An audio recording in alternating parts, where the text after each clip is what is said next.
Welcome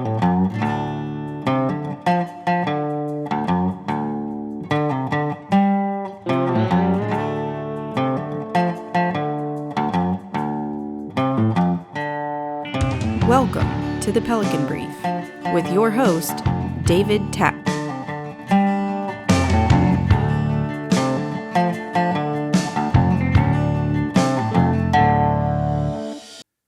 Welcome to the Pelican Brief. I am your host, David Tatman. In this episode, we will highlight the just completed week 6 of the 2023 regular session of the Louisiana legislature and preview what is ahead in week 7. So we roughly have about 3 weeks remaining in the 2023 regular session. Actually, of 24 days, if you're counting from right now. Last week, the pace was insane. And it likely will be the busiest week of the session, although I think week 7 will give it a run for its money with one less committee meeting than they had last week, but they haven't scheduled Senate insurance yet, so it'll be about the same pace, although there are fewer instruments in each bill. But because of where we are in the process, most of the bills that have survived thus far are a little more controversial. So you'll see some long committee meetings, and certainly you'll see elements reflective of longer floor debates. So let's talk.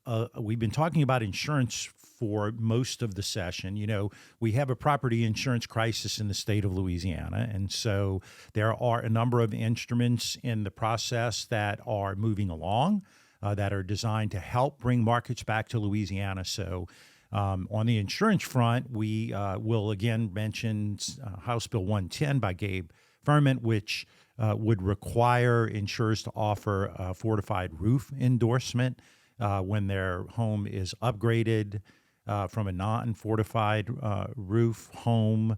That bill is on the Senate floor. It is expected to pass and go to the governor. If it doesn't take any amendments, it will go to the governor for action. So staying on the insurance topic, there's also House Bill 183 by Representative Gabe Furman, again, from Pollock, Louisiana.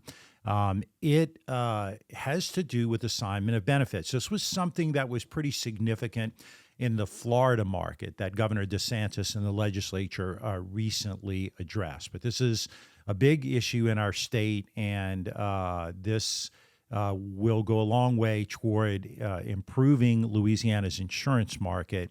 This legislation will likely be on the Senate Insurance Committee agenda this upcoming week. So again, staying on insurance, House Bill 298 by Representative Matthew Willard out of New Orleans would require insurers to offer an actuarially justified discount for building or retrofitting a fortified roof. This bill's passed the process and actually has been what we call enrolled. So this means that the bill now goes to the governor for action. Very likely the governor will sign this bill into law. Also on the agenda, House Bill 49 by Representative Huval from Breaux Bridge, Louisiana, provides for a more open insurance market rating system. It eliminates the prior approval portion of the rate-making law currently and allows companies the ability to set their rates based on actuarial standards.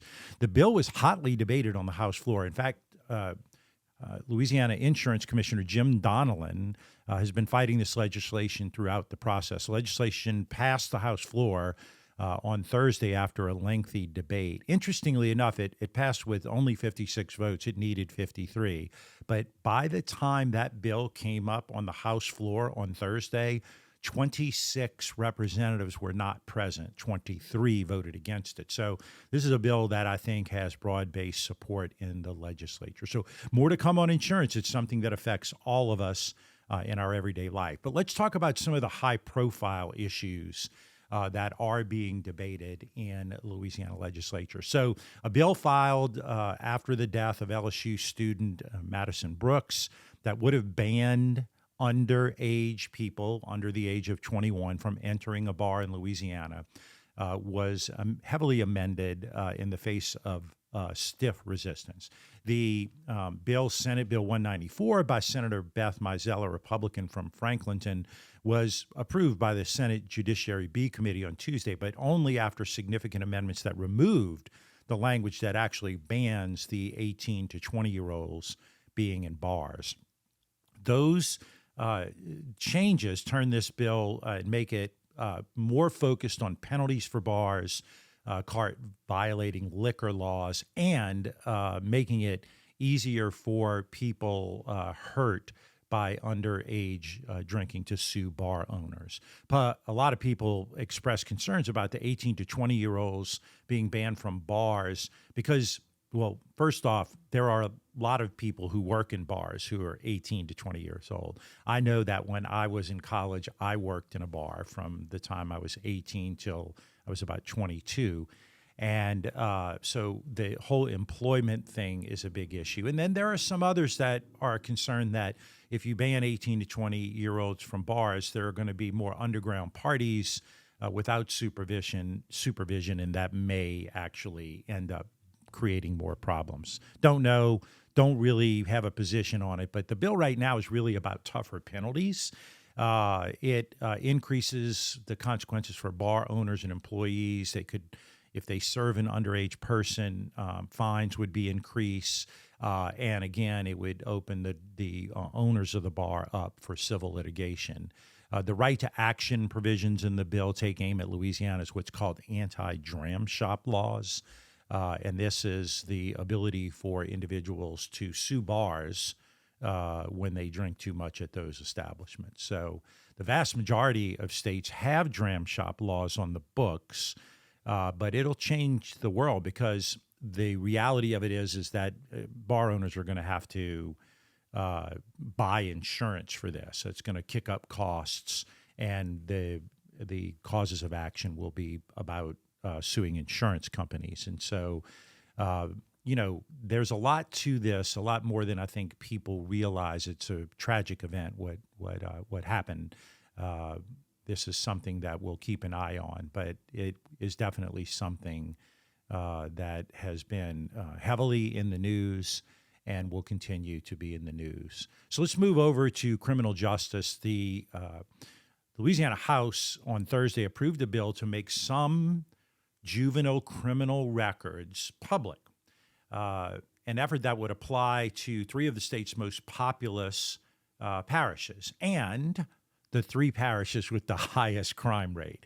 So House Bill 321 would make, this is by Debbie Villio from Metairie, would make some court records public for juveniles as young as 13 in Caddo, Orleans, in East Baton Rouge parishes in an effort to create what supporters call a pilot program that they say would later be followed by a statewide system, though it's unclear how the statewide system would work. The bill sponsor, Representative Villio, said the goal is to bring down crime in the parishes with the highest crime rates by offering more transparency. Her statement is this bill is about public safety and the public's right to know. It would require that those three localities, again, Orleans, East Baton Rouge, and Caddo Parish, would have to create a publicly available electronic database of entries from juvenile court hearings, among other records. The website would be linked to the website of the State Attorney General's office. Supporters of the legislation include Attorney General and gubernatorial candidate Jeff Landry. It accomplishes a host of things, but it also is part of a larger bill package to address crime issues in the state of Louisiana. We're going to watch this very closely. The bill passed relatively easily and now moves to the Senate for action. Another high-profile issue that was discussed last week and will continue to be discussions throughout the session is abortion. There were bills to tweak the Louisiana abortion ban bill, and the tweaks would be that there would be there was an effort to exempt rape and incest victims from the ban, and particularly child victims. So there was pretty contentious. Most Louisiana lawmakers oppose abortion. Edwards and other anti-abortion Democrats have long pushed for rape and incest exemptions to the state's ban, which took effect after the Supreme Court opened the door on the overturning or changing of Roe v. Wade last summer. So it's going to be that those bills failed. Right now, there are not any bills that are going to affect this, but keep the conversation open, because I think you'll see more in this before the session ends. Another major issue, and I say major, high-profile issue, is the issue of a bill dealing with pronouns. The Louisiana House of Representatives passed a hotly debated bill that would require public school employees to use the names and pronouns on a student's birth certificate unless parents provide written permission to do otherwise. In this bill, employees who disagree with using other pronouns because of religious or moral convictions would not be required to do so. The bill's sponsor is Representative Raymond Cruz from Bossier City. It passed the lower chamber with a pretty strong vote, 61 to 33, and it now moves next to the Senate. Cruz's bill is one of a number of measures under consideration in the legislature aimed at limiting the discussions of sexual gender and identity at schools. House Bill 81 was one of two approved by the House Education Committee in late April that drew objections from advocacy groups. And so there are some other bills, the Don't Say Gay bill, that is Dodie Horton's House Bill 466, and that bill is moving along in the process. And so we'll see how the pronoun bill moves. So on another front, House Bill, we'll move now to film. House Bill 562 by Speaker and Representative Schexnayder will likely be debated on the floor sometime later this week or early next week after passing the Senate and Revenue Fiscal Affairs Committee. The legislation took an amendment from Chairman Allen to shorten the sunset from the 10-year 2035 sunset extension that was originally in the bill to a 5-year extension to the year 2030. So that bill will likely be on the Senate floor very soon for action. There continues to be conversations about the spending cap, which I kind of brought up to you last week. There is pressure building on the legislature to approve. They have to, by resolution and a 2/3 vote, have to, in each body, approve busting the cap, as we call it, to spend the nearly $1.8 billion that we have in excess. So, but there's, a lot of conversations going on. The resolution, if it is passed, will be Senate Concurrent Resolution 3 by President Cortez from out of Lafayette, and that's what will lead the conversation. Again, conventional wisdom is the Senate will bust the cap. They will get the 2/3 necessary, but for now, the House is going to be a different story. So we move now to legislative pay raises. The House and Governmental Affairs Committee passed HB 149 by Joe Marino of Gretna. The bill, remember, was amended to lower the raise from $60,000 per year plus per diems to around $40,000 per year plus per diems, and that would be based. There would be some formula where it would be based on median family earnings in Louisiana. That legislation actually now moves to the Appropriations Committee because it has a fiscal note on it. And so it's not going to the House floor, but to the Appropriations Committee, and we will hear more about it this week. On a somber note, I would like to take a moment to recognize and memorialize my good friend, and really everybody's good friend, and longtime government relations professional Jim Harris. Jim Harris was an icon of lobbying in Louisiana. Jim was a veteran business lobbyist who got his start in Louisiana politics working for then Governor Edwin Edwards. He died a week ago after a long illness. He was 77 years old. He was diagnosed about a year ago with Lou Gehrig's disease, and was a tough fighter and never wanted to give up and always wanted to come to work. So he was always Jim. You knew Jim when you saw him at the Capitol because he always was dressed to the T's. He had an incredible voice. He worked for 40 years in a broad array of issues in the business community. He worked a lot in the petrochemical industry. He was genial with just about everyone while working with his firm, Harris DeVille. It's unbelievable what an impact this guy had on the lobbying corps, his honesty, his integrity, his professionalism was second to none.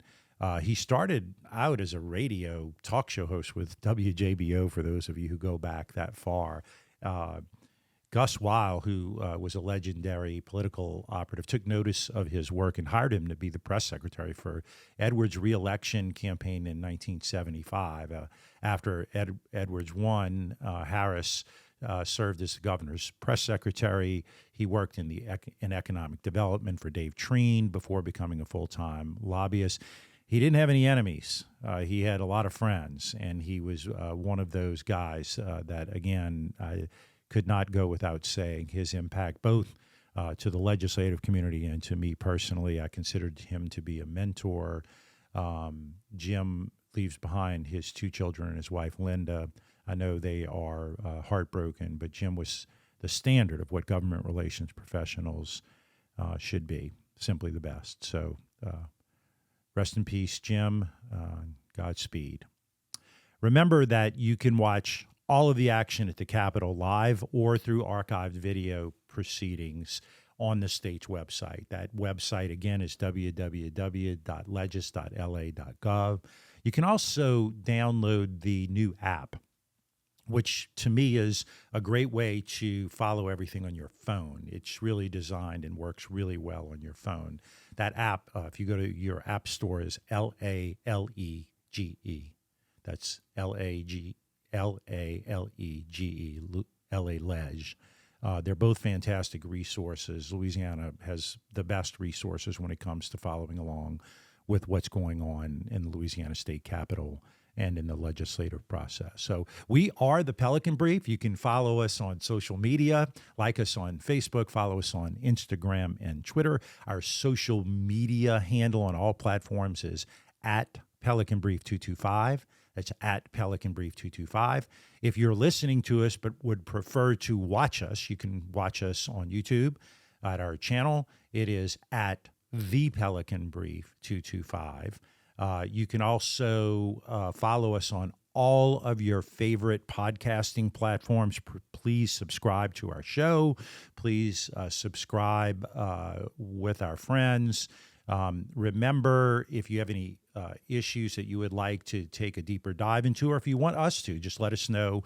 You can post it on our feeds or email the show at thepelicanbrief225@gmail.com.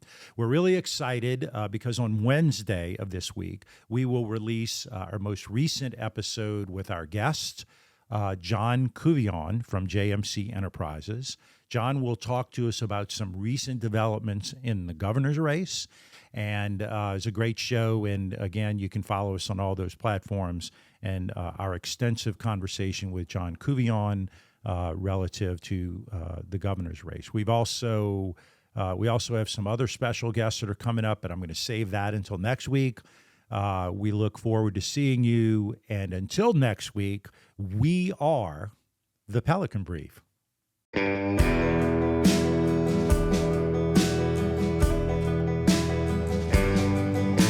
The Pelican Brief is an off-script production.